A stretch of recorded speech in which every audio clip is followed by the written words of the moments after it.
어느 날 아침 아난다 존자가 부처님께 여쭈었습니다. 세존이시여, 저는 매일 명상을 하는데도 마음이 고요해지지 않습니다. 앉아 있으면 온갖 생각들이 구름처럼 몰려옵니다. 어제 있었던 일, 내일 해야 할 일, 누군가 했던 말, 하지 않았던 말. 끊임없이 떠오르는 이 생각들 때문에 괴롭습니다. 어떻게 해야 이 잡생각들을 멈출 수 있습니까? 부처님께서는 잠시 미소를 지으시더니 이렇게 물으셨습니다. 아난다여, 그대는 지금까지 몇 가지 생각을 했는가? 아난다는 당황하며 대답했습니다. 세존이시여, 헤아릴 수 없이 많습니다. 부처님께서 고개를 끄덕이시며 말씀하셨습니다. 그렇다. 그 수많은 생각 중에서 얼마나 많은 것들이 그대의 복을 빼앗아 갔는가? 아난다는 깊은 생각에 잠겼습니다. 부처님께서 계속 말씀하셨습니다. 아난다여, 생각 자체가 문제가 아니다. 문제는 그 생각에 집착하고 그 생각을 붙잡고 그 생각으로 괴로워하는 것이다. 마치 원숭이가 나무에서 나무로 끊임없이 옮겨 다니듯 마음은 생각에서 생각으로 끊임없이 옮겨 다닌다. 그리고 그 과정에서 평안을 잃고 지혜를 잃고 복을 잃는다. 이 순간을 함께하는 분들, 혹시 이런 경험이 있지 않습니까? 아침에 눈을 뜨는 순간부터 잠들기 전까지 머릿속이 시끄럽습니다. 오늘 할 일이 너무 많은데 어떡하지? 어제 그 사람한테 왜 그렇게 말했을까? 다음 달 돈은 어떻게 마련하지? 저 사람이 나를 어떻게 생각할까? 하나의 생각이 끝나기도 전에 다음 생각이 밀려옵니다. 그리고 하루가 끝날 때쯤이면 우리는 지쳐 있습니다. 아무것도 하지 않았는데 피곤하고 충분히 쉬었는데도 회복되지 않습니다. 왜 그럴까요? 바로 잡생각이 우리의 에너지를, 평안을, 복을 끊임없이 빼앗아 가기 때문입니다. 부처님께서는 2600년 전에 이미 이 문제를 명확히 보셨습니다. 그리고 마음을 다스리는 구체적인 방법을 제시해 주셨습니다. 오늘 이 시간 부처님께서 아난다에게 전하신 그 깊은 지혜를 함께 나누고자 합니다.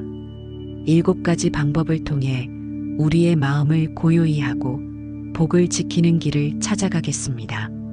마음을 열고 듣는 분들, 첫 번째 가르침은 생각을 관찰하는 것입니다.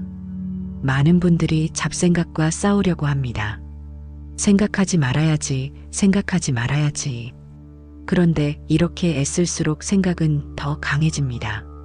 마치 흰 곰을 생각하지 마세요라고 하면 오히려 흰 곰만 떠오르는 것처럼 말입니다. 부처님께서는 법구경에서 이렇게 말씀하셨습니다. 마음은 보기 어렵고 매우 미묘하며 원하는 곳으로 날아간다. 지혜로운 이는 마음을 지킨다. 지켜진 마음은 행복을 가져온다. 법구경 36개. 이 구절이 담고 있는 깊은 의미를 함께 살펴보겠습니다. 부처님 당시 한 비구가 명상 중에 자꾸만 고향 생각이 났습니다. 그는 이 생각을 없애려고 애썼지만 애쓸수록 고향 생각은 더 강해졌습니다. 결국 그는 부처님께 여쭈었고 부처님께서는 이렇게 가르쳐 주셨습니다. 생각을 없애려 하지 말라. 다만 그 생각이 일어나는 것을 지켜보라. 이것이 바로 관찰입니다. 생각과 싸우는 것이 아니라 생각을 지켜보는 것입니다. 그렇다면 우리는 어떻게 이것을 실천할 수 있을까요? 아주 간단한 방법이 있습니다. 지금 이 순간 여러분의 머릿속에 어떤 생각이 떠오르는지 그냥 지켜보십시오. 아, 지금 저녁 메뉴 생각이 떠올랐네. 아, 지금 내일 회의 걱정이 떠올랐네. 아, 지금 과거 일이 떠올랐네.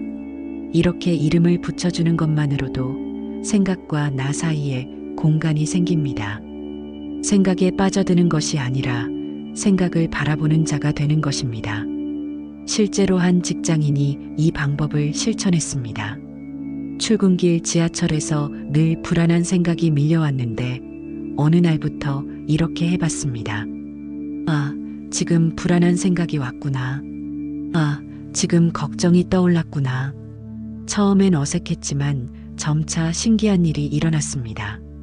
생각을 관찰하기 시작하자 생각에 휩쓸리는 시간이 줄어들었습니다. 마치 하늘을 지나가는 구름을 바라보듯 생각이 그저 흘러가는 것을 볼 수 있게 되었습니다. 이것이 첫 번째 가르침입니다. 생각과 싸우지 마십시오. 생각을 없애려 하지 마십시오.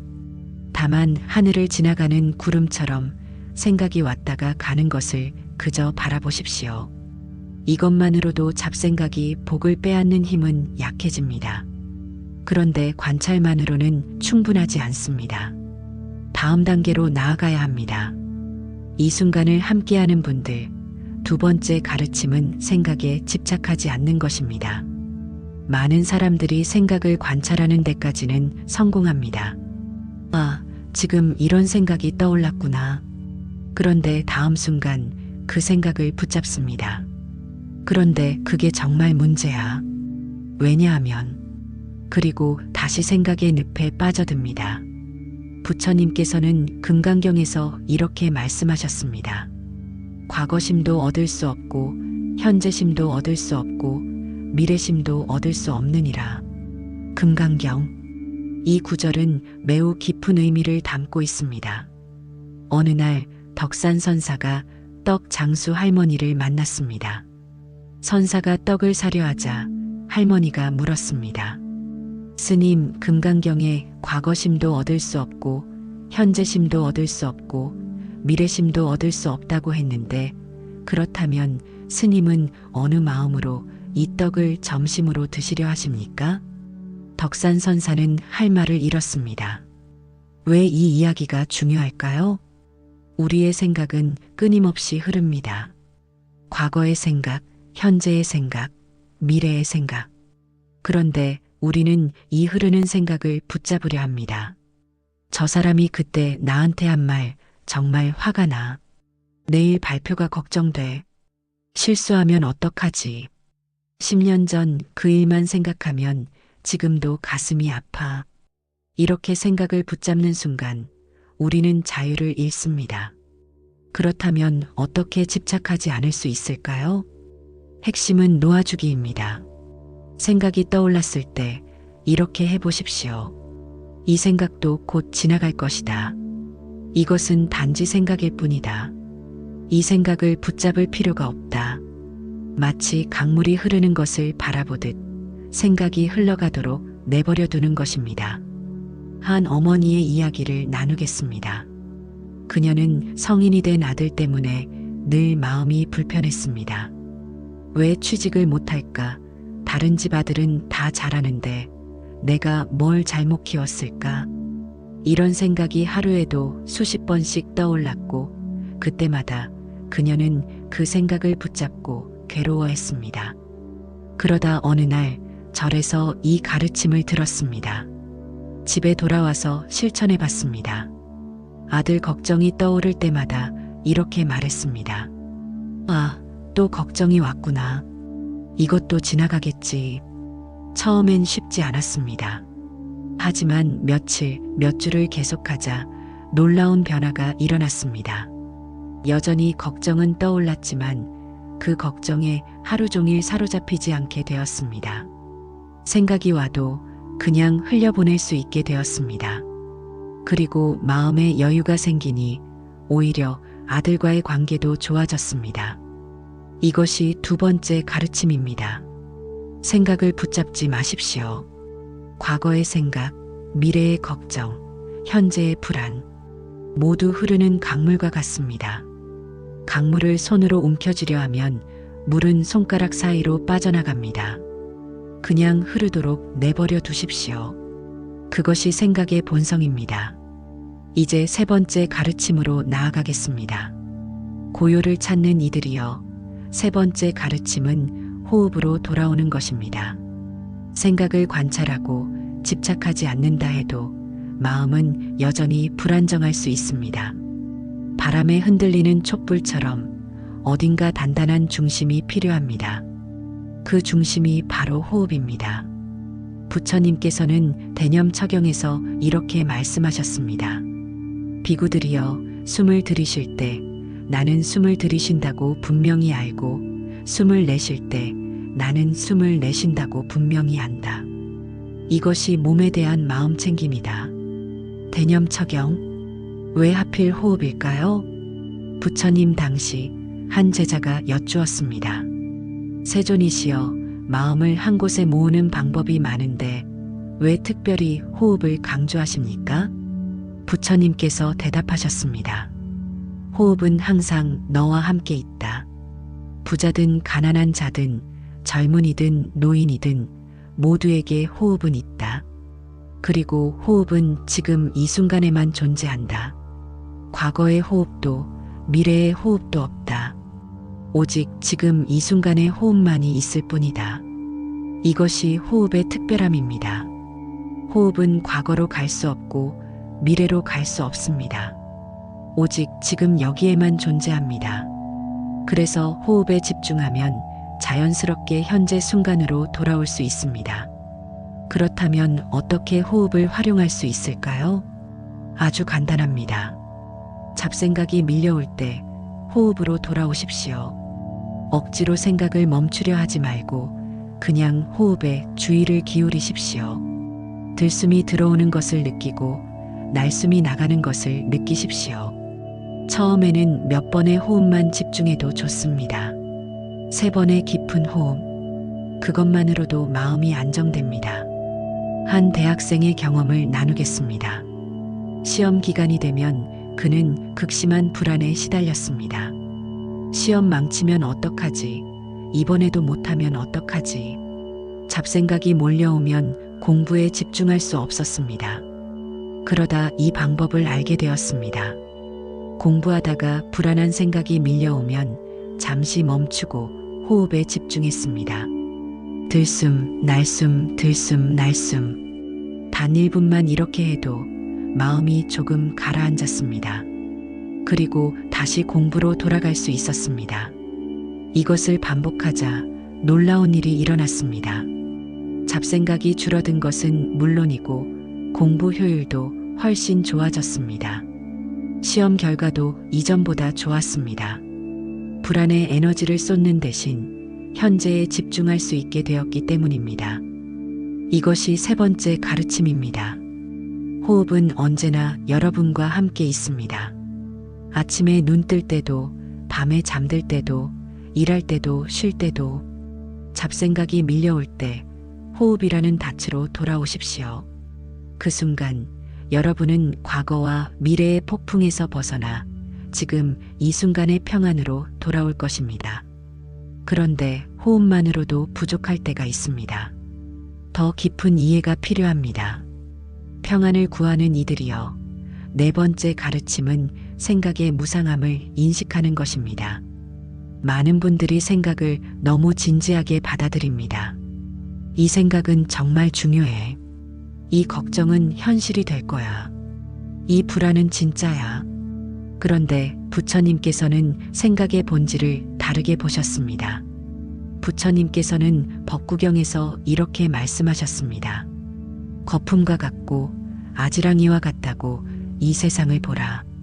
이렇게 세상을 보는 자를 죽음의 왕은 보지 못한다. 법구경 170개. 이 구절이 담고 있는 깊은 의미를 살펴보겠습니다. 어느 날 한 제자가 부처님께 여쭈었습니다. 세존이시여, 저는 어제 있었던 일이 자꾸 떠올라 괴롭습니다. 그 생각이 너무 강렬해서 잊을 수가 없습니다. 부처님께서 물으셨습니다. 그 생각이 지금도 어제만큼 강렬한가? 제자가 잠시 생각하더니 대답했습니다. 아닙니다. 세존이시여. 어제보다는 약해진 것 같습니다. 그렇다면 내일은 어떻겠는가? 아마 더 약해지겠습니다. 부처님께서 미소 지으시며 말씀하셨습니다. 그것이 바로 생각의 본성이다. 모든 생각은 거품처럼 일어났다가 사라진다. 아무리 강렬한 생각도 시간이 지나면 약해지고 사라진다. 그런데 왜 그대는 그 덧없는 생각을 영원한 것처럼 붙잡고 괴로워하는가? 이것이 무상입니다. 모든 것은 변합니다. 생각도 예외가 아닙니다. 아무리 강렬한 분노도, 깊은 슬픔도, 극심한 불안도 시간이 지나면 약해지고 변합니다. 그렇다면 우리는 어떻게 이것을 실천할 수 있을까요? 생각이 떠올랐을 때 이렇게 물어보십시오. 이 생각이 1시간 후에도 이렇게 강렬할까? 이 생각이 내일도 이렇게 중요할까? 이 생각이 일주일 후에도 기억이나 날까? 대부분의 경우 답은 아니오입니다. 지금 이 순간 너무나 중요해 보이는 생각도 시간이 지나면 희미해집니다. 한 주부의 이야기를 나누겠습니다. 그녀는 시어머니와의 관계 때문에 늘 괴로웠습니다. 시어머니가 한 말 한마디가 머릿속에서 며칠씩 맴돌았습니다. 왜 저렇게 말했을까? 내가 뭘 잘못했을까? 다음에 또 그러면 어떡하지? 이런 생각들이 밤잠을 설치게 했습니다. 그러다 이 가르침을 접했습니다. 다음에 또 시어머니 때문에 생각이 밀려왔을 때 이렇게 해봤습니다. 이 생각이 일주일 후에도 이렇게 중요할까? 그리고 실제로 일주일 후를 돌아봤습니다. 신기하게도 그렇게 괴로웠던 생각이 희미해져 있었습니다. 이것을 반복하자 점차 생각에 덜 휘둘리게 되었습니다. 어차피 이 생각도 며칠 지나면 약해질 텐데 굳이 지금 이렇게 괴로워할 필요가 있을까? 이런 여유가 생기니 실제로 시어머니와의 관계도 좋아졌습니다. 이것이 4번째 가르침입니다. 모든 생각은 무상합니다. 아침 이슬처럼 물거품처럼 일어났다 사라집니다. 아무리 강렬한 생각도 영원하지 않습니다. 이것을 알 때 우리는 생각에 덜 휘둘립니다. 생각을 너무 진지하게 받아들이지 않게 됩니다. 그리고 그 순간 생각이 복을 빼앗는 힘은 크게 약해집니다. 하지만 이것만으로는 충분하지 않습니다. 더 깊은 차원의 실천이 필요합니다. 자비를 구하는 이들이여, 5번째 가르침은 자비심으로 생각을 다스리는 것입니다. 지금까지 우리는 생각을 관찰하고 놓아주고 호흡하고 무상함을 인식하는 법을 배웠습니다. 그런데 어떤 생각들은 너무 고통스러워서 단순히 관찰하기만으로는 어렵습니다. 자신을 향한 비난, 깊은 후회, 원망, 분노, 이런 생각들은 마음을 얼어붙게 합니다. 이럴 때 필요한 것이 자비입니다. 부처님께서는 무량심경에서 이렇게 말씀하셨습니다. 모든 중생이 행복하기를, 평안하기를, 안락하기를, 적이 없기를, 고통 없기를, 번뇌 없기를. 자애경. 이것은 단순한 기도가 아닙니다. 마음을 치유하는 강력한 방법입니다. 부처님 당시 한 비구가 심한 자책감에 시달렸습니다. 출가하기 전 저지른 잘못 때문에 자신을 용서할 수 없었습니다. 명상을 해도 경전을 읽어도 자책하는 생각만 떠올랐습니다. 나는 자격이 없어. 나는 더러운 사람이야.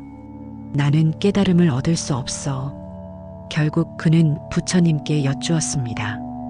부처님께서는 이렇게 가르쳐 주셨습니다. 그대가 저지른 잘못도, 그대가 느끼는 고통도 모두 무상하다. 과거의 그대와 지금의 그대는 다르다. 지금 이 순간 그대 자신에게 자비를 베풀라. 나 자신이 행복하기를, 평안하기를, 고통에서 벗어나기를 이렇게 말하라. 처음에 그 비구는 이상하게 느꼈습니다. 자신에게 자비를 베푼다는 것이 낯설었습니다. 하지만 부처님의 말씀대로 매일 실천했습니다. 내가 행복하기를, 내가 평안하기를, 내가 고통에서 벗어나기를.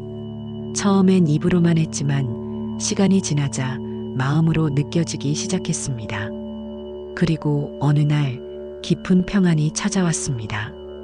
자책하는 생각이 완전히 사라진 것은 아니었지만 그 생각에 사로잡히지 않게 되었습니다. 그렇다면 우리는 어떻게 이것을 실천할 수 있을까요? 특히 자신을 괴롭히는 생각이 떠올랐을 때 이렇게 해보십시오. 먼저 그 생각을 인정하십시오. 아, 지금 나를 비난하는 생각이 왔구나. 아, 지금 후회하는 생각이 왔구나. 그리고 자신에게 자비를 보내십시오. 이 고통받는 나 자신이 평안하기를, 이 괴로운 나 자신이 행복하기를, 이 상처 입은 나 자신이 치유되기를, 손을 가슴에 얹고 이렇게 말해 보십시오. 따뜻함을 느끼면서 말입니다. 한 직장인의 경험을 나누겠습니다. 그는 실수를 하면 자신을 심하게 몰아붙였습니다. 나는 왜 이렇게 못나? 나는 아무것도 제대로 못해. 나는 쓸모없는 인간이야. 이런 생각들이 반복되면서 점점 우울해졌고 일의 효율도 떨어졌습니다. 그러다 이 방법을 알게 되었습니다. 실수를 하고 자책하는 생각이 밀려올 때 이렇게 해봤습니다. 손을 가슴에 얹고 이렇게 힘들어하는 나 자신이 평안하기를, 이렇게 괴로워하는 나 자신이 행복하기를. 처음엔 어색했습니다. 자신에게 이런 말을 해본 적이 없었기 때문입니다. 하지만 계속하자 놀라운 변화가 일어났습니다. 자책하는 생각이 여전히 떠올랐지만 그 생각이 마음에 상처를 주는 정도가 줄어들었습니다. 마치 따뜻한 빛이 얼어붙은 마음을 녹이는 것 같았습니다. 그리고 자신에게 자비로워지니 타인에게도 자비로워졌습니다. 실수하는 동료를 보면 예전엔 저 사람은 왜 저 모양이야 라고 생각했는데 이제는 저 사람도 힘들겠구나 하고 생각하게 되었습니다. 이것이 5번째 가르침입니다. 부정적인 생각이 밀려올 때 그 생각과 싸우지 마십시오. 자비라는 따뜻한 빛으로 그 생각을 녹이십시오. 특히 자신을 향한 생각일 때는 더욱 그러합니다. 자신에게 가혹한 사람은 타인에게도 가혹합니다. 자신에게 자비로운 사람은 타인에게도 자비롭습니다. 그리고 자비로운 마음에서는 복이 자랍니다. 잡생각이 복을 빼앗지 못합니다. 이제 6번째 가르침으로 나아가겠습니다. 지금을 사는 이들이여, 6번째 가르침은 현재 순간에 머무르는 것입니다. 잡생각의 대부분은 과거나 미래에 관한 것입니다. 그때 내가 왜 그랬을까? 과거, 내일 일이 잘못되면 어떡하지? 미래. 그런데 정작 지금 이 순간은 놓쳐버립니다. 부처님께서는 이렇게 말씀하셨습니다. 과거를 쫓지 말고 미래를 바라지 말라. 과거는 이미 버려진 것이요. 미래는 아직 오지 않은 것이다. 다만 현재의 법을 잘 관찰하라. 중화암경. 이 구절의 깊은 의미를 함께 살펴보겠습니다. 부처님 당시 한 제자가 늘 불안해했습니다. 내일 탁발에 나가면 공양을 얻을 수 있을까? 다음 달에도 건강할 수 있을까? 몇 년 후에는 깨달음을 얻을 수 있을까? 이런 걱정에 사로잡혀 지금 이 순간의 수행에 집중하지 못했습니다. 부처님께서 그를 보시고 말씀하셨습니다. 그대는 내일 공양을 걱정하느라 오늘 공양의 맛을 느끼지 못하고 미래의 깨달음을 걱정하느라 지금 이 순간의 깨달음을 놓치는구나. 그 제자는 깊이 반성했습니다. 그리고 그날부터 철저히 현재에 집중했습니다. 걸을 때는 걷는 것에만 집중했습니다. 먹을 때는 먹는 것에만 집중했습니다. 명상할 때는 명상에만 집중했습니다. 그러자 놀라운 일이 일어났습니다.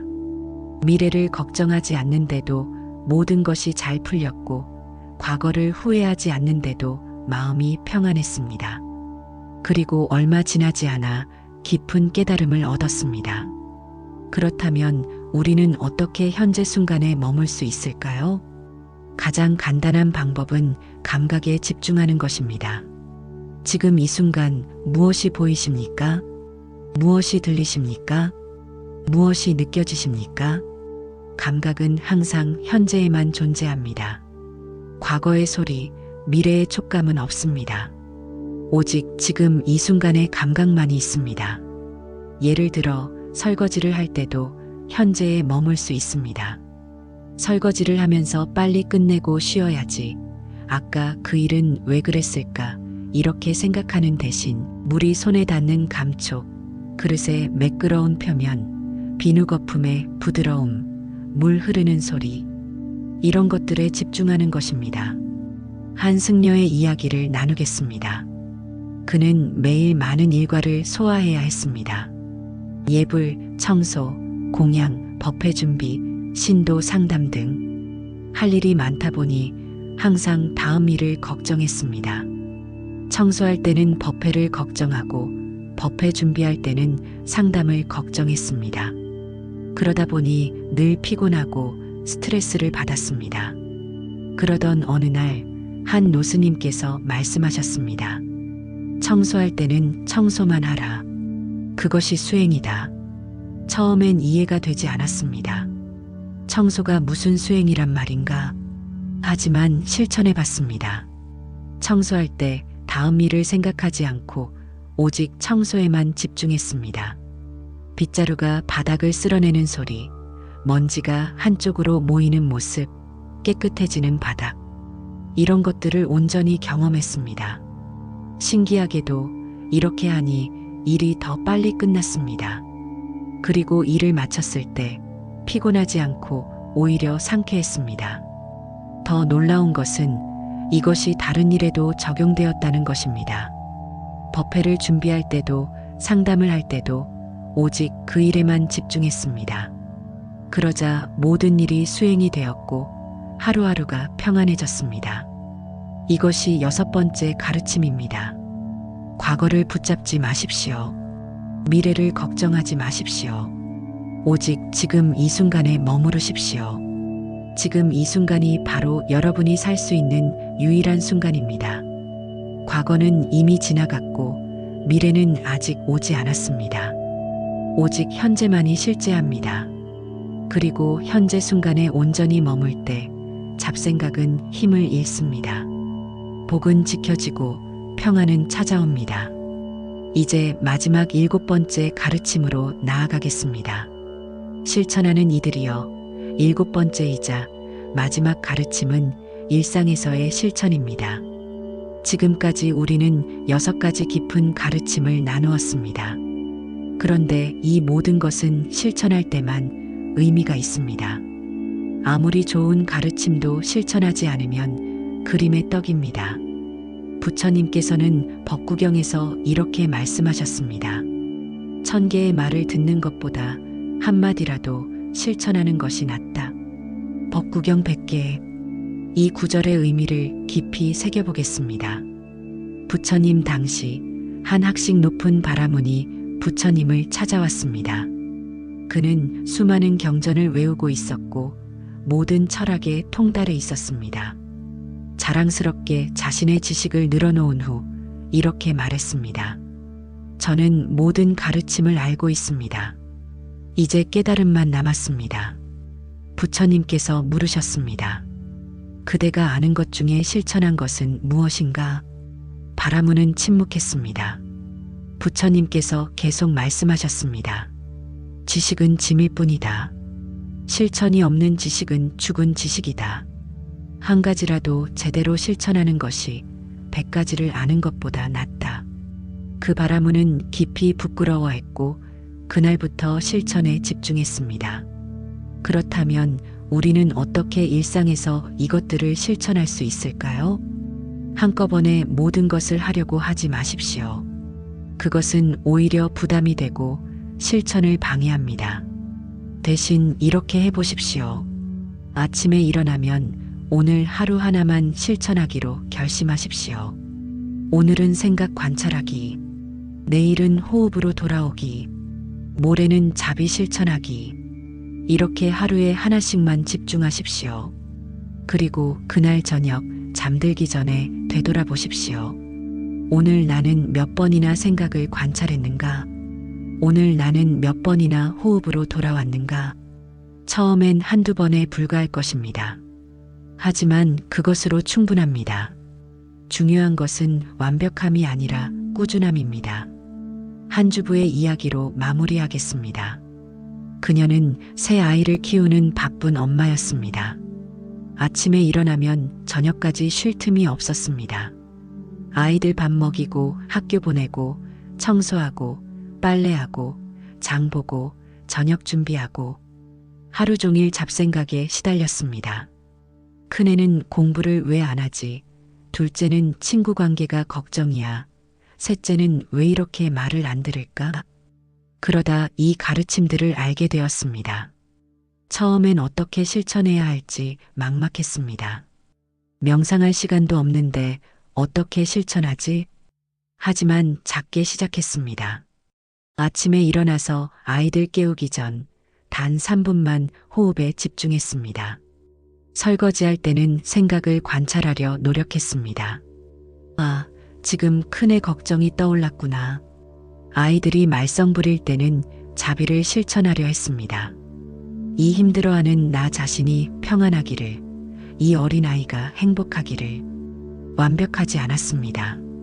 하루에 한두 번, 때로는 한 번도 기억하지 못하는 날도 있었습니다. 하지만 포기하지 않고 계속했습니다. 몇 달이 지나자 놀라운 변화가 일어났습니다. 여전히 바쁘고 여전히 힘들었지만 마음의 상태가 달라졌습니다. 잡생각에 하루 종일 시달리는 대신 잡생각이 와도 빨리 알아차리고 놓아줄 수 있게 되었습니다. 아이들에게 짜증내는 횟수도 줄었고 남편과의 관계도 좋아졌습니다. 그리고 무엇보다 자신이 평안해졌습니다. 이것이 7번째 가르침입니다. 작게 시작하십시오. 하루에 한 가지만 실천하십시오. 완벽하지 않아도 괜찮습니다. 중요한 것은 매일 조금씩 꾸준히 실천하는 것입니다. 물방울이 바위를 뚫듯이 작은 실천이 쌓이면 큰 변화가 일어납니다. 그리고 그 변화는 여러분의 삶 전체를 바꿀 것입니다. 잡생각이 더 이상 복을 빼앗지 못할 것입니다. 오히려 매 순간이 복을 쌓는 기회가 될 것입니다. 고요를 함께 나눈 이들이여, 이제 오늘 나눈 7가지 가르침을 정리하겠습니다.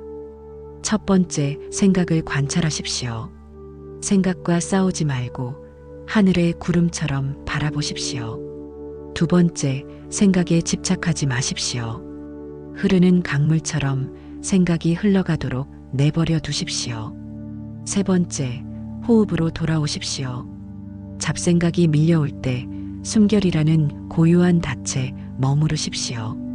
네 번째, 생각의 무상함을 인식하십시오. 아무리 강렬한 생각도 아침 이슬처럼 사라진다는 것을 기억하십시오. 다섯 번째, 자비심을 실천하십시오.